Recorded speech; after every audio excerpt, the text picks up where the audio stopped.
애청자 여러분 안녕하세요. 아태민 경제TV입니다. 8월 8일 우리 증시 전망을 해보도록 하겠습니다. 자, 이렇게 오늘도 어김없이 제 카페, 네이버의 남다른 주식 투자의 카페에 우리 증시의 1, 2기를 매일매일 꼬박꼬박 쓱 하고 있습니다.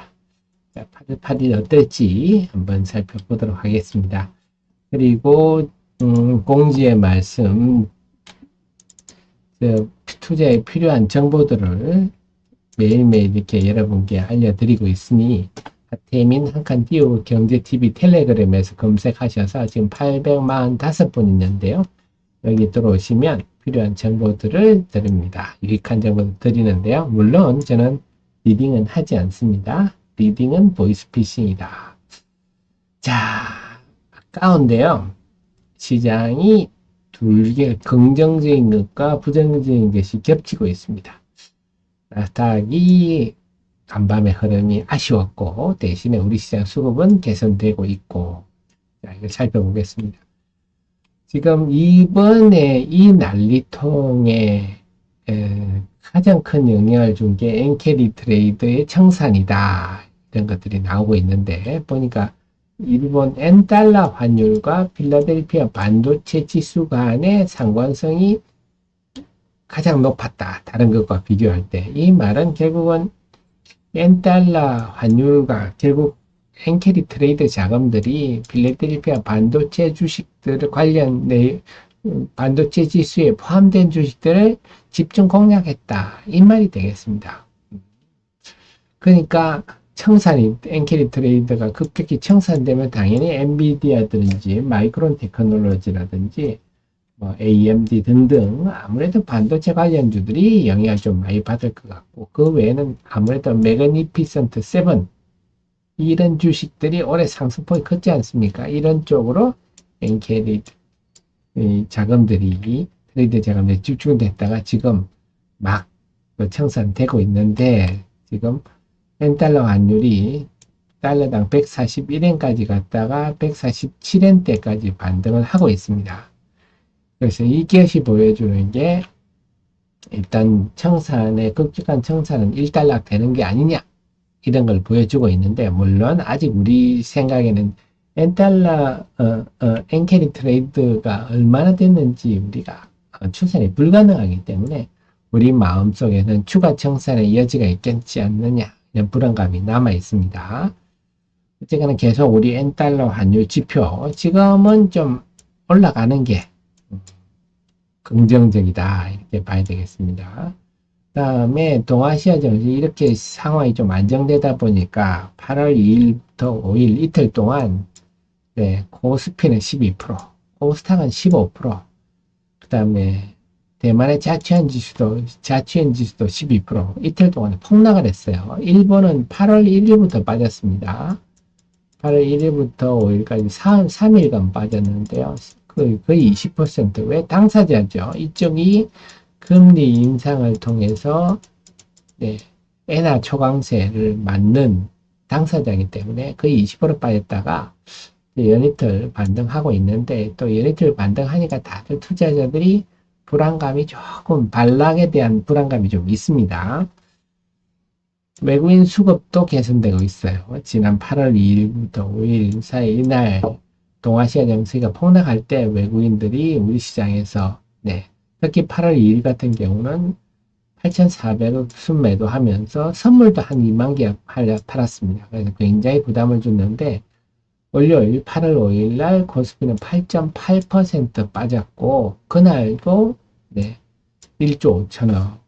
그러니까 외국인들이 통상 선물을 많이 팔면 그 다음날 선물을 대거 팔기 위해서 미리 포지션을 잡아 해칭을 하는구나. 왜냐? 대규모로 팔면 주가가 떨어질 거 아닙니까? 그러면 선물을 미리 팔아놨으면 손실이 해칭이 되겠죠.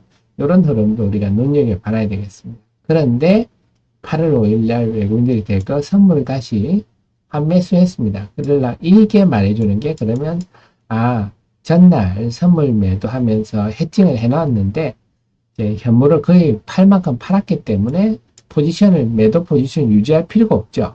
다시 환매수했기 때문에 상당 부분 팔 물량은 다 팔았다. 이 기간 보니 역시 삼성전자 하이닉스를 집중적으로 팔았다 할 수가 있습니다. 그래서 삼성전자 하이닉스 이틀 동안 이제 순매도 규모가 거의 2조 1600억대. 그래서 유가증권 시장 전체 순매도의 91% 한마디로 삼성전자 하이닉스를 집중적으로 팔면서 그 압력이 여타 종목으로 확산돼서 시장이 폭락했다 볼 수가 있는데, 그렇게 팔던 외국인들이 8월 7일은 삼성전자를 순매수하고 하이닉스에 대한 순매도도 급감했다. 이제 팔 만큼 팔았다. 이렇게 해석할 수 있겠습니다. 물론 대만 전시 같은 경우도 아마 TSMC 그렇게 했겠죠. 자, 그렇습니다. 그래서 SK 하이닉스도 이제 충분히 빠진 다음에 시총 2위 종목이 단기에 30% 이상 폭락했다가 이제 고개를 약간 드는 정도.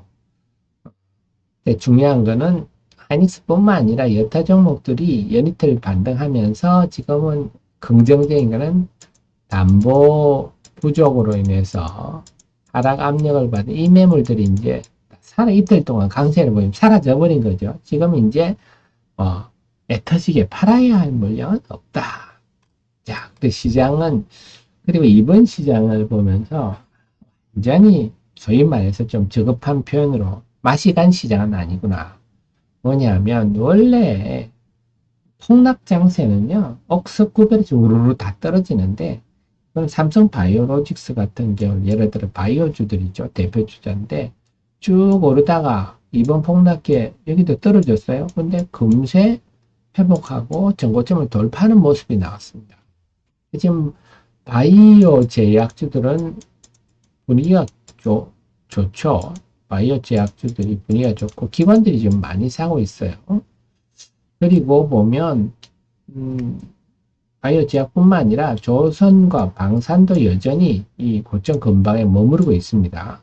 그 다음에 식품으로 치면 삼양식품 뭐 이런 것들, 빙그레 이런 거, 그 다음에 화장품은 VT 이런 것도, 실리콘2 이런 종목들 역시 고점에 버티고 있어요.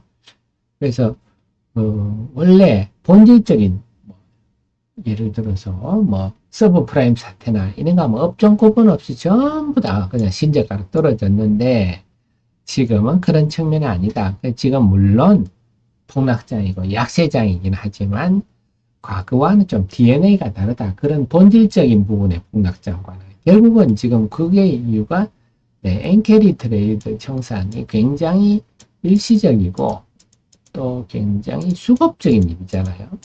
이게 뭐 본질적인 문제는 아니잖아요. 그렇기 때문에 요 물량이 쏟아지는 쪽이 좀 타격이 있습니다. 반도체 쪽이 제일 대표적이죠. 그래서 반도체나 소부장은 상당히 지금 힘든 흐름인데, 그래서 시장이 달리는 말은 계속 달리고 있더라. 그러니까 이제 우리 고민이 반면에 ISC 같은 경우는 기관 매물 등등, 로스칸 매물, 기관의 로스칸 매물, 개인의 담보 부정 매물 등등 해가지고요. 지속적으로 하락했죠. 소부장 같은 경우는. 2차 전지도 많이 빠졌습니다. 근데 2차 전지는 빠질 이유가 있죠. 그래서 이번에 LNF 실적에서 보듯이 지금 2차 전지들은 워낙 지금 예상보다 급속히 악화되는 전기차 업황으로 인해서 지금 위기입니다. 그래서 과연 얼마나 지금 그런 상황이라서 그 2차 전지를 제외한다면 반도체 소부장은 업황이 딱히 나쁜 건 아니에요. 뭐냐면 삼성전자가 피포 공장에 지금 랜드 장비부터 발림하고 있다고 이미 뉴스에 났었고, SK 하이닉스도 청주의 MX15X 공장, 이거는 HBM 라인이죠. HBM에 지금 집중적인 투자를 하고 있고, 용인 클러스터, 용인의 대규모 공장을 짓고 있거든요. 그것도 이제 그동안 중단했다가 재개하고, 이러고 있어요. 그럼 설비 투자가 재개되고, 또 하나가 이 중국 수출로 재미를 보고 있습니다. 중국이, 미국이 아무리 이 규제를 한다 하더라도 반도체 굴기 계속 뭐 수율이 나쁘든 뭐 어쨌든 무조건 생산하다 보니까 중국향으로 PSK나 중성엔지니어링 같은 중국향으로 장비로, 그래서 중성엔지는 이번에 어닝 스프레드가 낮죠. 아마 PSK도 실적이 2분기 실적이 좋은 걸로 전망되고, SNS텍도 네, 실적이 작년보다 더 나아졌고, TCK도 더 나아졌죠. TCK는 또 어닝 스프레드가 낮습니다. 이것들이 다 중국으로. 그래서 요건 아직 시장에 반영이 안 됐어요. 그래서 현실적으로 볼 때 긍정적인 것도 있다. 물론 지금 뭐 미국의 엔비디아가 빠지고 있고, 또 미국이 중국의 반도체 수출을 규제를 강화하고, 여기다가 뭐 HBM도 규제를 하겠다. 게다가 AI 과잉 투자론 이런 것도 있어서 부정적인 것도 존재하다. 근데 부정적인 것은 상당히 다들 불확실하고 심리적인 요인이 강합니다. 그래서 이 소부장들은 지금 야, 이렇게 충분히 하락했는데 이제 돌아서야 되는 거 아니야? 이런 의견도 있을 수 있고, 불안함도 존재해. 이런 의견도 있을 수 있고, 이런 쪽입니다. 그래서 결국 지금 시즌 가는 말, 달려가는 말이라 한다면 바이오, 제약, 그다음 방산, 뭐 그다음에 K컬처 관련주, 식품, 화장품 등등 이런 쪽은 달려가는 말에 올라타요. 아니면 그렇게 어제도 있는데도 불구하고 낙폭이 있었던 반도체 소부장을 공략하느냐, 이런 좀 기로에 서 있다. 이제 반등을 전제로 한다면. 그런데 이런 상황에서 수요일 날 개장 초반에 1.7% 나스닥이 1.7% 상승 출발했습니다. 아, 좋았죠. 다들 밤에 즐거운 마음으로 주무셨을 것 같은데 여전히 한 2%까지도 2.1%까지 올랐어요. 엔비디아도 오르고 분위기 좋았다가 이후에 맥을 추지 못하면서 전강부약, 네, 투자자들이 가장 싫어하는 겁니다. 지루하죠. 특히 2.1% 상승했다가 1.1% 하락 마감하니까 느낌은 한 3.2% 하락한 느낌이죠. 아주 힘든. 그러니까 이런 부분이 심리적으로 굉장히 타격이 컸고, 이걸 만약에 개장 초반 미국 시장 동향을 보고 오늘 아침 결과를 본 투자자들 입장에서는 상당히 실망스럽고 심리적 부담 요인입니다. 그래서 이것이 오늘 시장에 이것이 말하는 게 투자 심리가 여전히 좀 불안하다 하는 걸 보여주고 있고, 그러니까 오늘 우리 시장은 이 영향으로 좀 약세 출발할 수 있다. 왜? 지난 이틀 동안 올랐으니까요. 지난 이틀 오른 거에 대한 반락에 대한 불안감이 있는 데다가 미국 시장이 나스닥이 1.1% 하락 마감하니까 오늘 우리 시장은 약세 출발을 하겠는데 굉장히 심리적 부분이죠. 그 다음에는 실질적인 수급을 봐야죠. 그럼 만약에 어제 나스닥 시장이 1.1% 하락해서 오늘 외국인들이 오늘도 큰 폭 순매도를 한다. 큰 폭 순매도를 하면 약세 반락을 할 가능성이 높고, 그렇지 않고 외국인들이 어제처럼 뭐 관망 정도 한다면 또 모르죠. 우리는 전략이 했다고 후광으로 갈 수도 있어요. 왜냐? 가장 큰 게 지금 수급상 공백이 생겼잖아요. 코스닥 시장 같은 경우는 지금 신용잔고가 한 8조 대 초반 정도까지 떨어졌어요. 이 말은 악성 매물이 팔 수밖에 없는 눈물겨운 매물이 다 시장에 소화가 돼서 매물 공백 상황입니다. 따라서 지금 애터지게 주식을 팔아야 할 매도도 사실은 별로 없다 하는 겁니다. 여기다가 제가 어제 데일리에서 분석했듯이 연기금이 좀 시장에 개입하고 있어서 더더욱, 그래서 지금 심리적으로는 약세 출발하겠지만 개장 후에 수급을 보면서 힘싸움은 봐야 된다. 힘겹기는 힘겨울 거지만, 그래서 만약에 극복을 하게 되면 이 우리 시장은 쭉 야무지게 반등할 가능성도 있습니다. 그래서 우리 시장이 그렇게 지금 수급이, 우리 시장은 보겠습니다. 코스닥 같은 경우가 이렇게 좀 잘 견딘다면 V자 반등하지 말라는 법도 없고요. 만약에 견디지 못하고 반락을 한다면 이 쌍바닥을 한번 노린다. 요건 절호의 찬스가 될 거예요. 그래서 계속 강조드리지만 지금의 이 폭락의 원인이 아주 본질적인 원인이 아니다. 뭐 서브프라임이 아니고 리만 브러더스가 파산했다든지 뭐 이런 일이 아니고 NK 순전히 환율이 N달러 환율이 엔화가 급격히 강세를 보이면서 나타난 엔캐리 트레이드 자금의 청산에서 나타난 일이기 때문에 본질적인 거는 차원이 다르다. 그래서 만약에 어떤 쌍바닥을 만든다면 요건 정말 제로의 매수 찬스가 될 거다. 이런 관점에서 두 가지 관점에서 시장을 보는 게 합리적이고 역시 개장 후에 수급을 보면서 판단하는 게 적절할 것 같습니다. 이와 관련해서는 제가 어제 이제 각자 성향대로 하셔야 됩니다. 그 상황에서 공략을 한다면 어디를 할 것이냐, 달리는 말에 올라탈 것인가, 네, 아니면 충분히 하락한 소부장을 볼 것인가 하는 것은 각자의 성향에 달려 있을 것 같아요. 그래서 달리는 말 얘기는 안 하겠습니다. 달리는 말은 안 하고 충분히 하락한 종목에서 ISC 같은 경우는요.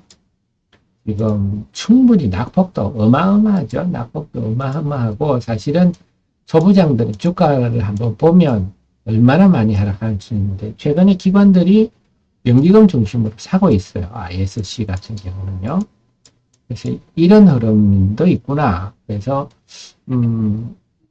그 외에 본다면 오로스 테크놀로지 같은 경우도 이제 지금은 또 삼성전자의 HBM 3E가 지금 엔비디아의 테스트를 통과했다 하는 로이터 보도도 나왔고 아직도 테스트 중이다 하는 반발 보도도 나왔습니다만 분명한 거는 이제 통과는 시간 문제 기정사실화돼서 이것도 상당히 호재가 되겠죠. 그래서 삼성전자의 HBM 3E 생산 밸류 체인에 있는 종목들 대표적인 게 오로스 테크놀로지고요. 그 다음에 PSK 홀딩스 뭐 이런 종목들 그런 종목들이 좀 눈에 띄고 좀 관심을 둬야 되지 않겠나 싶고요. 좀 전에 ISC 말씀을 드렸지만 관련해서 리노공업 이런 종목 또 기관 매수가 등장을 하고 있어요. 그 다음에 아직 기관 매수는 없지만 DSE 이쪽도 좋아질 것 같아요. 주가가 많이 떨어졌죠. 그래서 여기서 사서 소위 말해서 코피 터질 자금이 별로 없지 않겠느냐. 그래서 조금 안정성을 추구하는 투자자님들께서는 소부장 쪽을 보시는 게 좋겠고 소부장 중에는 전에 말씀드렸듯이 삼성전자의 HBM과 관련한 밸류체인망들, 오로스 테크놀로지나 PSK 홀딩스나 그런 것들 아니면 중국 아니면 실적이 개선되는 ISC나 TSE 같은 이런 테스트 과정의 소모품 주식들 그 외에 SNS텍 그다음 주성 엔지니어링 PSK 아까 설명드렸듯이 중국향으로 의외로 쏠쏠한 재미를 보면서도 주가에 반영이 안 되는 종목들 관심을 좀 두시는 게 좋겠고 그 외에 바이오라든지 식품은 지금 어제 삼양식품에 대해서 좀 기관 매수가 좀 연이틀 돋보입니다. 삼양식품에 대해서 그래서 연이틀 기관 매수가 좀 돋보이는데요. 삼양식품 같은 주식도 좀 이제는 좀 관심을 두셔야 되겠다 하는 거고요. 그 외에 바이오 쪽은 요즘 기관들이 매수를 많이 하고 있으니까 특별히 새롭게 언급을 하지는 않겠습니다. 왜냐하면 워낙 달려가고 있는 종목들이라서 또 기관들이 요즘 단타를 치지 않습니까? 언제든지 기관들이 또 그냥 부다닥 할 수도 있기 때문에 달려가는 말은 각자 판단하시기 바랍니다. 물론 그 속에서 좀 아직 안 오르고 매력적인 종목들이 있는데 그건 고개 들 때 여러분한테 말씀드릴게요. 정리되셨죠? 자, 그러면 저는요 다시 8월 9일 금요일 정시 전망을 갖고 일기장을 써 내려가도록 하겠습니다. 늘 저의 최신의 정보를 함께 하시고요. 도움되셨으면 좋아요 누르시면 저의 도움 기운이 또 여러분께 전달돼서 여러분의 투자 수익이 더 높아지지 않을까 생각해 봅니다. 고맙습니다.